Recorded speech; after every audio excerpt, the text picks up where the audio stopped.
A real pleasure to have you on the show today. Thank you very much. Can I just update your wonderful list of things? Oh, of course. You said Fellow of the Royal Society of Literature.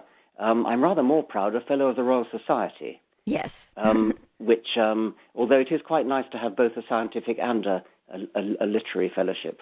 Yes, and you are attacking on all fronts. Your books in science, really, The Blind Watchmaker, which demolishes creationism, which I read when it first came out. And yet you're going beyond that into philosophy and into criticism of religion, especially with your new book. Annie Laurie is holding an article there that came out in Newsweek, was it, last week? Yes, did you see the article about you in Newsweek? Yes. The new naysayers. I did see that. And I wanted you to have a chance to say something about that article. You know, it was actually very good publicity considering the source. But it takes pot shots at atheists like you for being fundamentalists when it comes to the Bible. And you're really one of the most outspoken atheists in the world today. And I thought you might like a chance to rebut that. I'd forgotten that the Newsweek article said that. The Newsweek article actually had a very good effect on sales. The book is not yet out in America, or not officially anyway. But the Newsweek article did have a big effect on advance sales on Amazon, and then even more of an effect on Sam Harris's new book, Letter to a Christian Nation. And both our books were given a great boost by that Newsweek article. Well, we had him on last week. Good, I'm very glad to hear it. And he complained that those caricatures of you guys make you look like Dracula or something. If you saw them, you know. Yes. Anyway, I don't remember what it said about... Well, it was saying that atheists are guilty of being fundamentalists about the Bible. Yeah, okay. Well, I mean, fundamentalism, I think, means belief in a holy book unswervingly. And so no scientist is a fundamentalist. I don't understand what it would mean to say that an atheist was a fundamentalist about the Bible. Well, because we take it to mean what it says, and therefore we're to be criticized because we're not moderate. You know, if we say that the Bible promotes slavery. Okay, I see. Okay. Well, two things about that. One, an extremely alarming number of the American population does take it literally. Yes. And so we have to take that seriously. But what was the other thing? It'll come back to me what the other thing I was going to say about that was. No, in The God Delusion, you have a very many ringing sentences, but there's one in particular where you say the God of the Old Testament is arguably the most unpleasant character in all fiction. Could you elaborate? Fiction, yes, that's right. That's right. And I've remembered what the other thing was I was going to say. It's all very well saying that moderates don't take the Bible seriously anymore, only fundamentalists do. But there has to be some way in which the moderates decide which bits of the Bible they do take seriously and which bits they don't. So if you talk to a progressive bishop, he might say something like, well, of course, we don't believe in the book of Genesis. Nobody but a fool would believe in the book of Genesis. But we do believe that Jesus rose on the third day. So I always want to say about that, well, how do you decide? How do you decide to discriminate against Genesis and in favor of the New Testament? Well, it's because that's an easier miracle for God to do, apparently, raising a dead man. You know? Yes, okay. I suppose if I were God, it would be hard to create a universe, but I could raise somebody from the dead.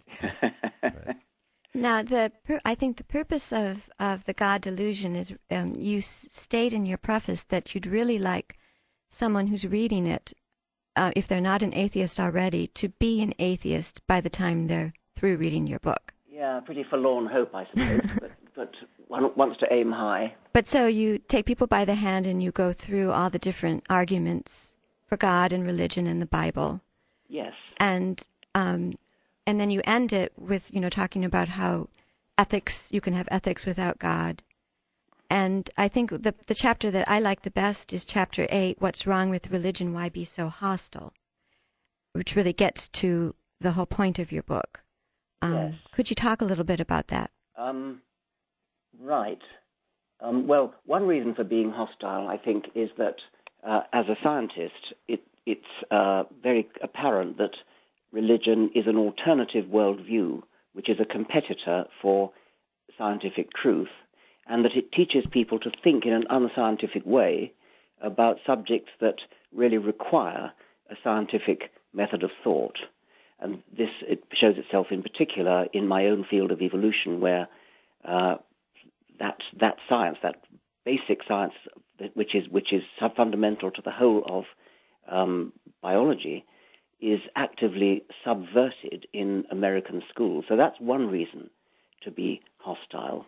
Another reason to be hostile is that religion teaches blind faith, which means that you are right and the other person is wrong, and you don't have to justify it, you don't have to argue your position, you don't have to explain why you're right and they're wrong, you don't have to give any evidence, any supporting data, anything like that. It is just faith, and we all have to respect that, whether we are believers or not. We've been brainwashed by our society into believing that religion somehow deserves special respect. Faith deserves special respect, and it's almost impolite to question somebody's faith. You could question their politics or their economics or anything else, but the one thing you can't question is their faith. And I think that's got to stop. I think we see the fruits of faith all around the world now.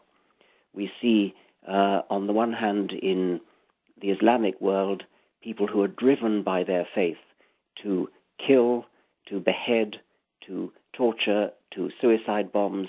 They believe that if they die a martyr's death, they're going straight to paradise, and so are all their relations. It's a very, very tempting target.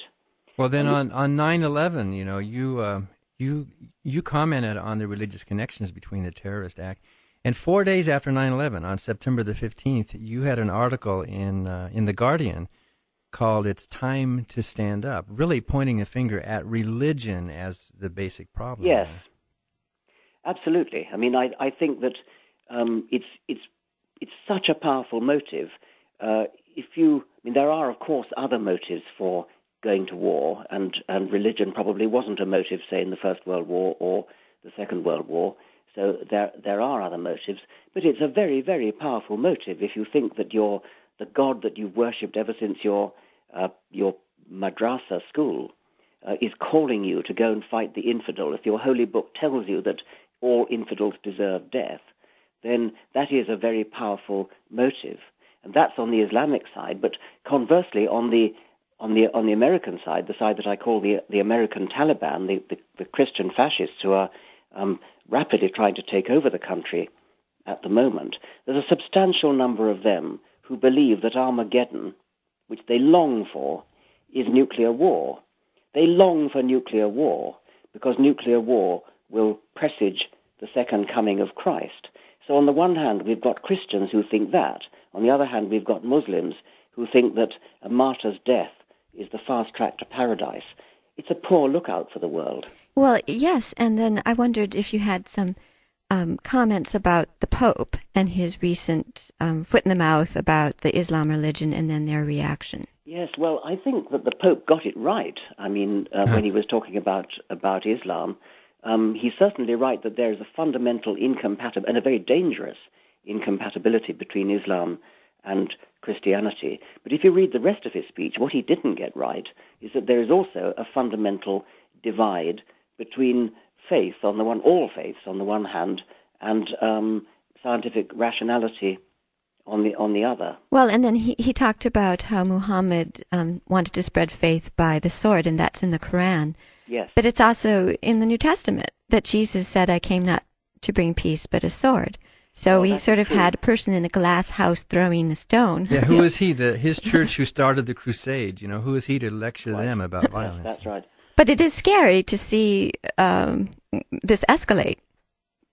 Yes, I mean, I suppose the Pope could fairly retort that although historically Christianity was spread by the sword, only Islam is spread by the sword now, and still aspires to be. I mean, they still actually do want to take over the world.